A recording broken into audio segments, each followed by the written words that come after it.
नमस्कार, जय हिंद दोस्तों। मेरे पीछे जो आप शख्स देख रहे हैं, इन शख्स का नाम है डोनाल्ड ट्रंप। गुरुजी बताने की आवश्यकता नहीं है, बच्चा बच्चा इनको जानता है।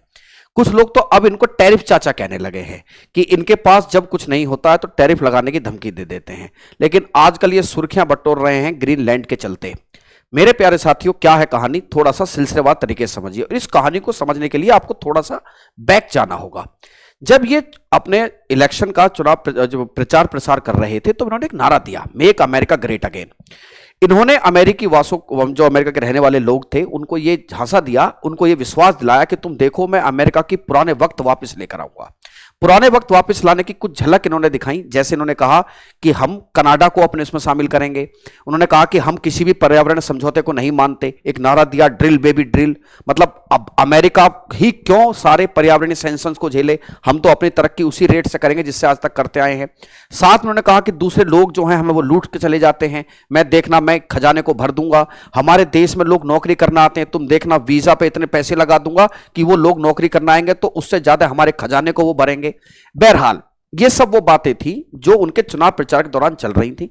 फिर एक घटना हुई जिससे इनका जो पॉपुलैरिटी का लेवल था वो बूम कर गया। क्या थी? गोली चली इन पर।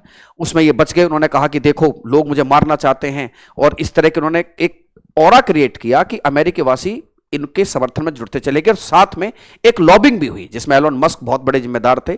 आपको वो सारी घटनाएं बहुत सिलसिलेवार तरीके से याद होंगी। बहरहाल मेक अमेरिका ग्रेट अगेन का नारा चला और ये जीत गए। जीतने के बाद इन्होंने एक खेल शुरू किया जिस खेल का नाम था टैरिफ वॉर। इनको ऐसा लगता है कि हर देश अमेरिका से फायदा उठा रहा है, हर देश, जिसमें भारत भी शामिल था। और टैरिफ वॉर की कहानी बहुत लंबी है। इस टैरिफ वॉर की कहानी को मैं फिर आपको कभी बताने वाला हूं। इनका क्षेत्रों पर कब्जा करने की कहानी भी शुरू हुई। टैरिफ वॉर तो ठीक था कि चलो भैया, अमेरिका को नुकसान हो रहा है, अमेरिका पे पैसा आएगा, मैं दूसरे देशों पे टैरिफ लगाऊंगा, ये हमारे यहां सामान बेचने आते हैं, अपने देश में सामान बेचने नहीं देते। अरे दादा, पूंजीवादी देश हो तुम खुद नहीं समझते कि मांग और सप्लाई के नियम पे चलती है पूरी कहानी। तुम्हारी कीमतें अगर एडजस्टेबल होंगी तो दुनिया खरीदेगी, और नहीं खरीदेगी तो आप जबरदस्ती नहीं कर सकते। ये सब बाजार का मामला है। तुम तो पूंजीवादी अर्थव्यवस्था के सबसे बड़े महान विभूति हो, तो आप इस बात को नहीं कह सकते कि मेरे सामान को आप जबरदस्ती बिकवाइए। ये सब बाजार के हाथ में होता है। चलिए, इनका सबसे पहले कहानी शुरू हुई कनाडा को लेकर। बेचारे इतनी आलम इन्होंने खराब कर दिया कि जस्टिन ट्रूडो पता नहीं इनका सामना नहीं कर पाए, इनको कुछ ठोस जवाब नहीं दे पाए। फाइनली जस्टिन ट्रूडो की पॉपुलैरिटी का लेवल डाउन आया और बाद में उनको अपने प्रधानमंत्री पद से इस्तीफा देना पड़ा। दूसरी कहानी शुरू हुई अभी जो हाल फिलहाल में हुई वेनेजुला को लेकर। वेनेजुला पर इन्होंने आरोप लगाए कि भाई ये ड्रग कार्टेल यहां चलते हैं, अमेरिका के खिलाफ यहां षड्यंत्र रचे जाते हैं। वास्तविकता क्या थी? Drill baby drill. इन्हें चाहिए था तेल। हालांकि वेनेजुला की कहानी अब आप सबको पता है, थोड़ी सी पुरानी भी हो गई है। निकोलस मादुरो के साथ क्या हुआ, वहां से उठा कर लाए गए और किस तरीके के मीम्स बने, किस तरीके की वीडियो बनी, दुनिया में न्यूज छपे, न्यूज आर्टिकल छपे कि ये सब क्या हो रहा है। बहरहाल मेरा इसमें अपना ओपिनियन यह था कि अमेरिका ने ना अपनी प्रेजेंस दिखाई है कि अगर कोई कहता हो कि अमेरिका कोई इसी युद्ध में नहीं है, क्योंकि अमेरिका पर अपनी ताकत दिखाने के लिए इस समय कुछ था नहीं, तो उन्होंने दिखाया कि वो कैसे एक संप्रभु राष्ट्र के राष्ट्रपति को उठा लाए और इसकी चौतरफा आलोचना हुई। सब इसका आलोचना, जब जैसे आलोचना शुरू हुई तो लोगों ने कहा कि भाई ये कहां का नियम है। तो बहरहाल अब वेनेजुला की कहानी आप सबको थोड़ा थोड़ा पता है। मुझे अपने मेन मुद्दे पर आना है तो मैं थोड़ा सा बैकग्राउंड बता रहा था। फिर क्या हुआ, इनको एक सनक है कि मुझे एक प्राइज दे दो, Nobel prize for the piece.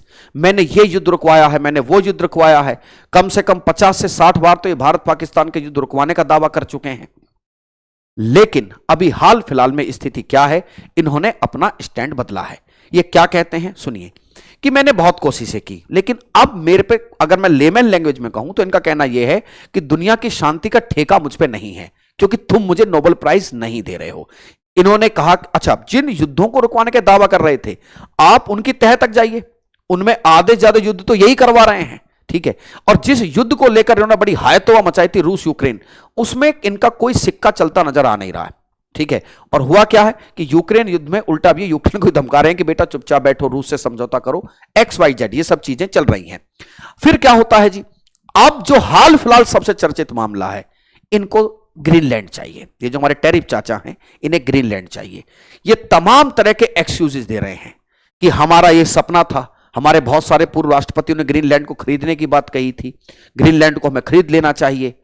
लेकिन यह मामला अब थोड़ा सा पेचीदा होता जा रहा है। पहले तो आप ग्रीनलैंड की स्थिति को समझिए, कहां है आर्कटिक पर है।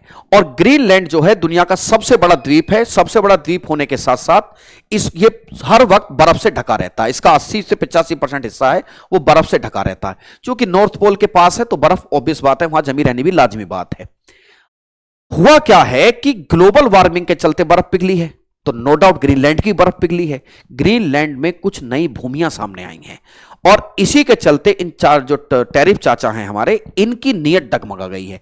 क्योंकि ग्रीनलैंड रिसोर्सेज का एक बहुत बड़ा भंडार है। उन्हीं रिसोर्सेज में एक सबसे बड़े रिसोर्सेज क्या हैं, जिन्हें हम रेयर अर्थ मिनरल्स कहते हैं।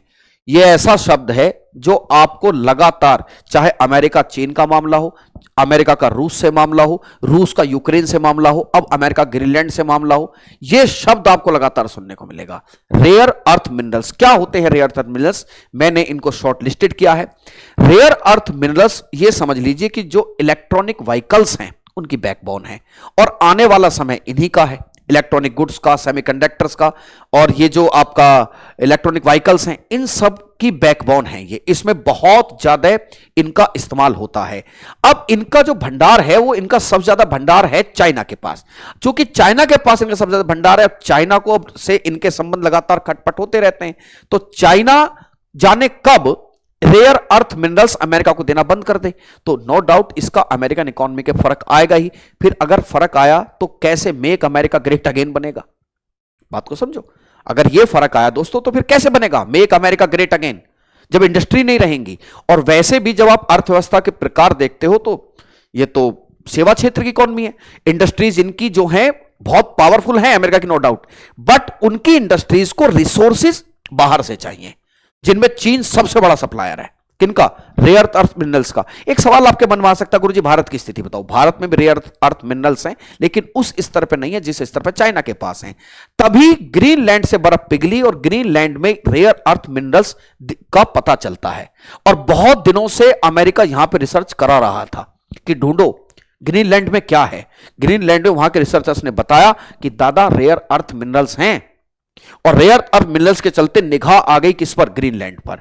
और सच वेनेजुएला वाला केस को आपको पता है, वहां भी तेल का मामला था। यहां रेयर अर्थ मिनरल्स का मामला, कहानी का सार तो है ये। इन्होंने नए नए गसूफे गढ़ने शुरू किए कि देखो बर्फ पिघल रही है, रूस के जहाज यहां आ सकते हैं, चाइना के जहाज यहां आ सकते हैं। एक स्टेटमेंट भी कोट किया गया जब चाइना ने कहा कि मैं तो आर्कटिक के सबसे नजदीक देशों में से एक देश हूं। जबकि कायदे से अगर ज्योग्राफिकली देखोगे तो बहुत ज्यादा नजदीक नहीं है आर्कटिक के चाइना, लेकिन चाइना ने कहा मैं आर्कटिक के नजदीक हूं। और यहां पर जो जहाजों की आवाजाही जो पहले कुछ होती थी कुछ 100 में, वो 1000 के आसपास यहां से जहाज होकर गुजरने लगे। यहां के जो सी रूट्स थे वो हर समय के लिए खुलने लगे और चाइनीज और रशियन जहाज यहां पर मौजूद हुए। यह बात सच है। लेकिन इस बात, यह तो एक ट्रेड का मामला है और यह चूंकि ग्रीनलैंड पे कब्जा है डेनमार्क का, तो यह इनका आपसी मामला है। लेकिन इस बात को लेकर ट्रंप को बड़ी खासी नाराजगी हुई। वेनेजुएला वाले केस में भी यही कहानी है। वेनेजुएला में सबसे ज्यादा इन्वेस्टमेंट चाइना का है, तेल चाइना निकालता है। वेनेजुएला के पास तेल है पर उन पर टेक्नोलॉजी नहीं है निकालने की। सेम केस ग्रीनलैंड का है। ग्रीनलैंड के पास no doubt rare earth minerals हैं जो दुनिया के शायद 5 में से 6 नंबर पर आते हैं। ऐसे में इनको इस बात का डर है कि कहीं रूस और चीन की दखल अंदाजी ना बढ़ जाए। यह तो है चीन और रूस का मामला। लेकिन यहां पर एक नया पेच निकला। नया पेच किस बात को लेकर निकला कि जो नाटो आप जानते होंगे, नाटो जिसमें अमेरिका सबसे बड़ा देश है, भैया जो डेनमार्क जिसका ग्रीनलैंड पे कब्जा है वो नाटो का मेंबर है। और नाटो का आर्टिकल 5 क्या कहता है कि तुम अगर हम जो 32 देश हैं, अगर हम पे किसी पे कोई ने हमला किया तो पूरे गठबंधन पे हमला माना जाएगा। अब ये टेंशन तब और ज्यादा बढ़ गई जब ट्रंप ने कहा कि भैया मिलिट्री एक्शन का ऑप्शन खुला हुआ है हमारे पास। ग्रीनलैंड को लेकर मिलिट्री जो एक्शन है उसका ऑप्शन हमारे पास खुला हुआ है। यहां पे पेच फंस गया कि अगर कल को ग्रीनलैंड पर यह हमला कर देते हैं तो क्या होगा? तो क्या नाटो वैसे ही काम करेगा जैसे वो और देशों के लिए करता? क्या वो अमेरिका के खिलाफ कोई एक्शन लेगा? बहरहाल इस बात को लेकर यूरोपियन यूनियन वर्सेस अमेरिका में तनी हुई है। अमेरिका उन देशों पर, जिन देशों ने बड़ा इसका स्ट्रांगली विरोध किया है, उन पर ठप से टैरिफ। मैं बता दिया, ये इस आदमी के पास सिर्फ टैरिफ ही है कि तुम भले ही मेरे नाटो के दोस्त हो, तुम भले ही यूरोपियन यूनियन के मेंबर हो, देखो टैरिफ लगाऊंगा अगर तुमने मेरी किसी भी इस पे कब्जा करने को लेकर किसी प्रकार की खिलाफत की और धमकी दे डाली कि एक समय दे रहा हूं मैं तुम्हें, इस समय के अंदर ग्रीनलैंड से मेरा समझौता कराओ। समझौता क्या कराना है? यही कहना कि ग्रीनलैंड तुम्हारे कंट्रोल में है, वरना मैं टैरिफ वॉर फिर। और ये उस्ताद हैं टैरिफ वॉर के, ठीक है, कि मैंने, और इसी बात की धमकी वो दे रहे हैं यूरोपियन यूनियन। यूरोपियन यूनियन ने कहा कि देखो ऐसा नहीं होगा। पूरे यूरोपियन यूनियन के देश, खासकर वो देश जो मतलब वो देश भी जो नाटो के भी मेंबर हैं, वो भी अमेरिका की इस नीति का विरोध कर रहे हैं। अब सवाल यह है, नाटो में तो अंदर में फूट पड़ गई, इसका मतलब देखिए साहब, अमेरिका के मिलिट्री एक्शन की बात से चिंतित 7 देशों ने ग्रीनलैंड में सैनिक भेजे हैं। इनके पास अपनी कोई खास सेना नहीं है। एक स्टेटमेंट मैं बताता हूं, अमेरिका ने यह कहा है कि ग्रीनलैंड के पास है क्या? 2 स्लेज समझते हैं, कुत्तों के द्वारा खींचे जाने वाली गाड़ियां, कि प्रोटेक्शन के नाम पर केवल इनके पास यह है, अमेरिका ही इनकी रक्षा करेगा, अमेरिका ही इनकी रक्षा करेगा।